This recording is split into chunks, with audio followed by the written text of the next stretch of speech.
Super Wild Card Weekend kicks off on Saturday with a pair of games.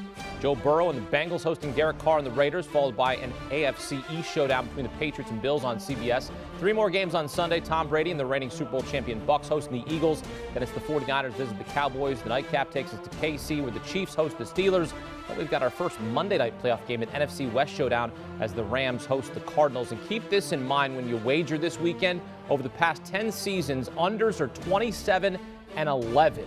That's a 71% clip on Wild Card Weekend. And over the past 4 seasons, underdogs are 15 and 3 against the spread on Wild Card Weekend. For more knowledge, let's welcome CBS Sports HQ NFL analyst Pete Prisco, Vegas insider Todd Furman. The Bengals have not won a playoff game since the 1990 season. Joe Burrow and company hosting Derek Carr and the upset-minded Raiders. Cincy, a 5.5-point favorite, totals 49. Bengals Raiders 32-13 in Week 11 is what the Bengals won by over Vegas. Pete, I'd like the Bengals to win the Super Bowl because of two things. I've got a 21 ticket on Cincy, and I want them to put even more pressure on the Cleveland Browns. Pete, do you like them to at least cover against Vegas? I don't. I think they'll win the game, but I don't think they're going to cover. I went back and watched the first meeting, and the game was much closer than that score would indicate. And one of the things you notice from that game is the Raiders pressured the heck out of Joe Burrow without blitzing. They only blitzed twice in that game, and they put him on the ground 3 times and hit him a bunch more. I think that's a problem for the Bengals. I think their pass rush of the Raiders will get to Joe Burrow. I do think they're going to run the ball. And Mixon had a good game the last time they played him. He'll have another good day here. In fact, I like his props over his rushing total. I think they will control the game on the ground. And on the other side, I think the Raiders are going to try and do the same thing. But they have problems at the right side of their offensive line, so they could get some pressure from there as well. So I do think the Bengals will win the game, but I think the number is way too big. I'll take the Raiders in the points. You know, Pete, you highlighted a couple of the key matchups that I like in this game for it to lend itself quite nicely to going under the total. Joe Mixon had a very productive day against this Raiders defensive front, and it was actually his largest workload in terms of carries all season long.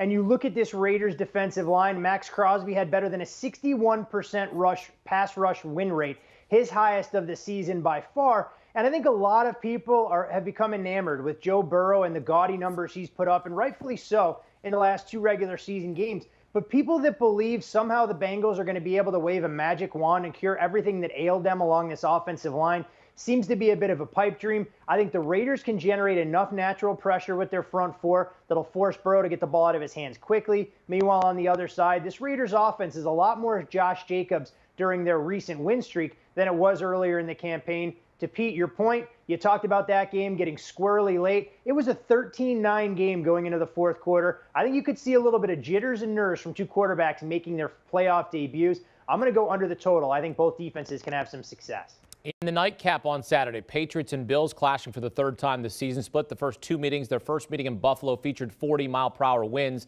This game back in Western New York, where it's expected to be a brisk 2 degrees at kickoff. Bills are 4-point favorites. Totals 44. Todd, who or what do you like in this one? I actually like this game. It came over the total at 44. I think when you look at these two teams, the numbers that jump off the page at you are the fact that New England and Buffalo are the top 2 defenses in the entire NFL from a points per game standpoint. But as you begin to dig into some of those figures, there's a lot of noise in there. And I think you saw both offenses have some success the second time around because Buffalo came out with an uber aggressive game plan. They threw early, they threw often, and they went for it plenty on 4th down. And if that's the case again in this spot, I think they're going to be able to have success. Matthew Judon's sack production has really fallen off for New England. They're a little bit banged up at the defensive back spot. Kyle Duggar, we're not quite sure if he's going to be available. Jalen Mills is in COVID protocol. And if New England is forced to play from behind, they're not going to be able to commit to running the football with Ramondre Stevenson and Damian Harris. When you look at Harris, though, he had success in both meetings, more than 100 yards in both contests. I really believe that people are making too much of the frigid temperatures and what'll be good weather to throw the football without any wind. I'm going to go over the total with these two teams on Saturday night. I think the wind is, when it's really whipping, is one of the worst things for football. I hate it. I've said it time and time again, but cold's not so bad. You could throw it the cold, and I think Josh Allen is going to play well here. Look, Bill Belichick, we know what he wants to do. He wants to take away your number one thing that you do well. You can't take away Josh Allen because he can run, he can throw it, he can get outside the pocket and create with his legs, he can run design runs. It's hard to take him away. So I think the Buffalo offense will move the football. And I'm concerned about the Patriots. Mac Jones, 6-6 touchdown interceptions on the road. Yeah, they were 6-2 on the road. 4 of those victories came against Atlanta, Houston, Carolina, and the Jets. I don't think they're as good on the road. Throw the win game out the window, and I think the Bills handle them here. I will take Buffalo minus the points.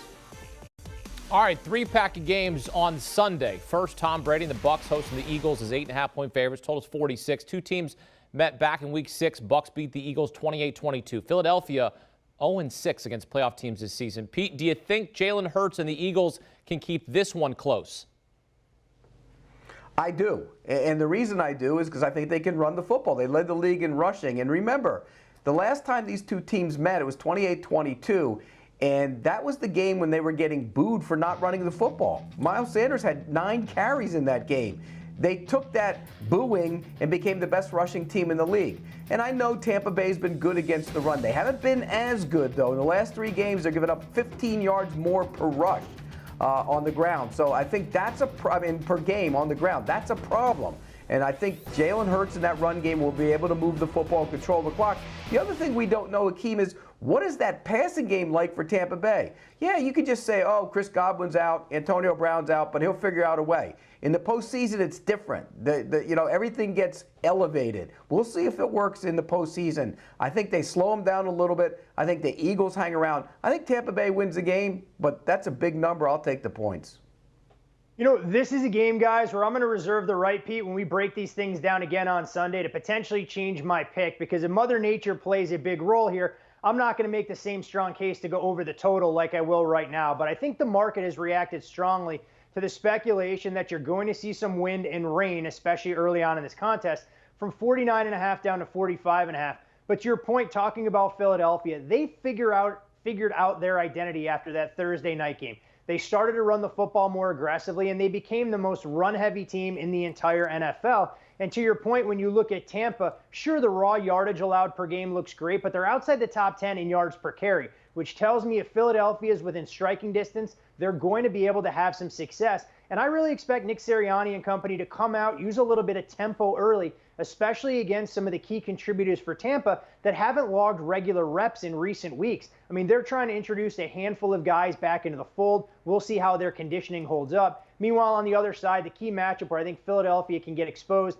is covering tight ends. I really believe in the absence of your wide receivers that Pete mentioned, you're going to see a lot more 3 tight end sets. I think the likes of O.J. Howard, Cameron Brate, and Rob Gronkowski will have a field day operating in the middle of the field. I like this game over the total. I think both offenses will have some success, and I'll keep my fingers crossed the weather forecasts are a little bit better than what's being suggested now.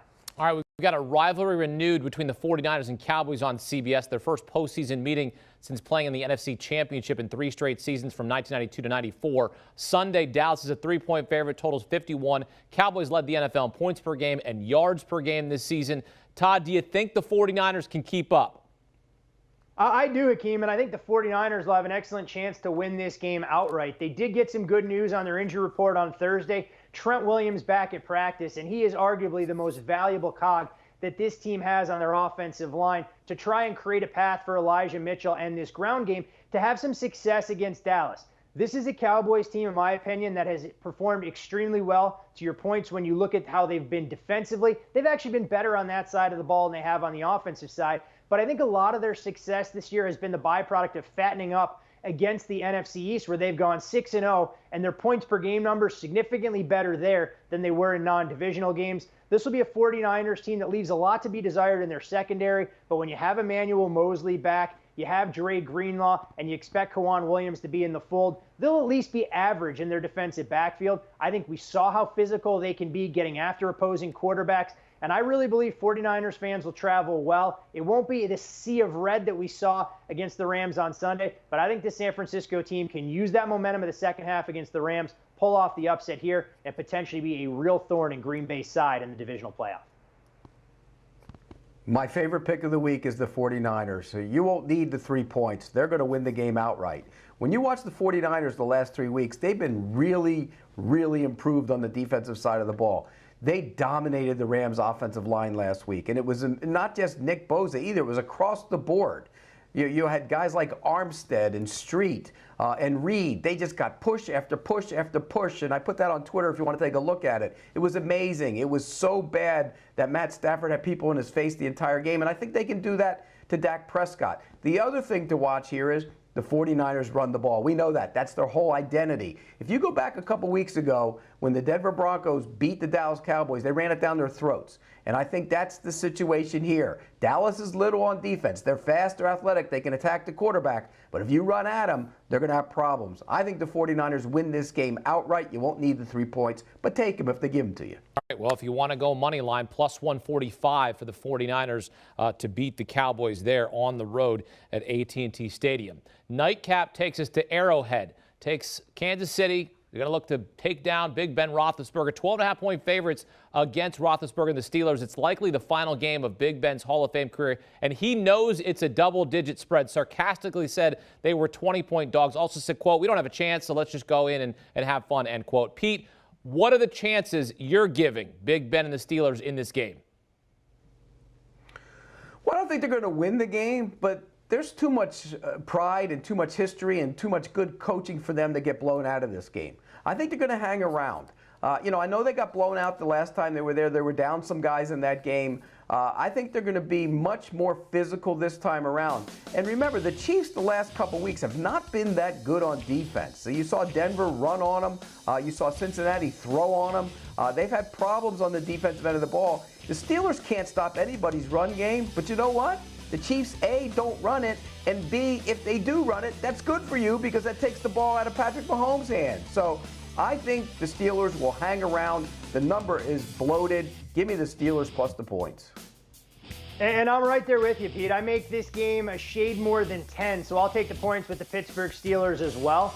Do I think they can win the game outright? Probably not. They're going to need a lot of things to break their way. But at the same time, this is a Kansas City offense that's not clicking on all cylinders because they probably won't be fully healthy. Clyde Edwards-Helaire missed practice on Thursday. Tyreek Hill, who was allegedly a full participant on Wednesday, was downgraded to limited on Thursday. And I think that heel injury is a lot bigger deal than they're letting on.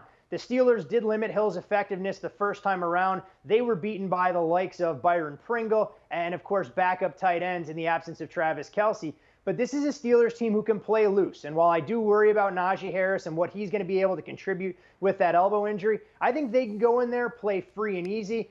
When you talk about Big Ben mentioning the point spread, they know what they're up against. There's absolutely zero pressure on them. Honestly, guys, my biggest concern in this spot is can Mike Tomlin stay awake until this game goes final, something he wasn't able to do watching the Raiders and Chargers last Sunday night. Plus 550 on the money line for the Steelers, so that'd be a massive payout. But, hey, I guess it could happen because there's odds. So there's odds. There's chances. All right, then we've got our first Monday night playoff game, an NFC West showdown as the Rams host the Cardinals. A bit of news, safety Eric Weddle coming out of retirement, signed with the Rams after the season-ending injury to Jordan Fuller. Now, consider this. The magic number for the Rams is 24 points allowed. When L.A. allows 24 or fewer, they're 12-0 this season. When they allow 25 or more, they're 0-5. Rams are 4-point favorites. Todd, how do you see this game playing out with Matthew Stafford looking for the first playoff win of his NFL career? Well, for me, Hakeem, the magic number in this game will be 22.5, and that's Arizona's team total, a number that I'm going to go under because I think this Rams defense will be up for the task. They had to be disappointed with how they were gashed in the second half by the San Francisco 49ers, including the game-winning drive where they offered next to nothing in terms of resistance. When you look at the recent history between these teams, other than the season-opening matchup that came back in Week 4, Arizona has really struggled to figure out what the Rams want to do defensively. They've been struggled to slow down the Rams' offense as well. And with this Cardinals team going to battle with two running backs that can be banged up in Chase Edmonds and James Conner, no DeAndre Hopkins still in the fold, I really think they're going to have some major problems consistently sustaining drives against this Rams defensive front. I don't love what I've seen from the Rams on a week-to-week basis, but this does feel a little like a buy low spot, and there's no doubt a correlation. If the Rams are going to cover as 4-point favorites, it's going to be because their defense rises to the occasion. I'll take Arizona's team total under 22.5. I don't think the Cardinals get north of 20. I don't think either team's going over their numbers. I think this is going to be a lower scoring game. When you watch these two teams, their offensive lines, both of them have been bad. I think the defenses are going to dominate here. Arizona, they throw a bunch of different looks at you on defense. And last week, the Rams had all kinds of problems with the stunts and loops and movement up front by the 49ers. That could be a problem for Matt Stafford. On the other side, the Arizona offense has not looked that good in the last 5-6 weeks. They got to pick it up a little bit. The Rams are good on defense, but they're little. You can run on them a little bit. So I think this game's going to go under the total, but I will take the 4 points as well. I'll take Arizona and the under in this one. Pete, you got a nice trend. Cardinals 6-0 straight up and against the spread as a road underdog this season. Todd Fuhrman, Pete Prisco breaking down Super Wildcard Weekend for us here on CBS Sports HQ. Thank you, man. Here's a look back at their selections. Raiders and Bengals kick it off on Saturday. Todd likes the under 49. Pete's going to take the points with Vegas as well as the under. Bills and Patriots. Todd likes the over of 44. Pete's going to lay the points with the Bills. Eagles and Bucks. Todd likes the over there of 46. Pete likes Philadelphia getting 8.5. Both agree on San Francisco. Pete even said San Francisco is going to win this game. You want to play the money line at plus 145 on the 49ers. Both like Pittsburgh getting the points, 12.5. in what's likely to be Ben Roethlisberger's final game of his Hall of Fame career. Cardinals and Rams on Monday night. Todd Fuhrman taking Arizona's team total under 22.5. Pete likes Arizona getting 4 and the under of 49.5. Do you want a sports network that delivers everything that matters about the game? The highlights, the picks, the instant analysis, no yelling, no fake debates, no politics. Hit the subscribe button and never miss a moment.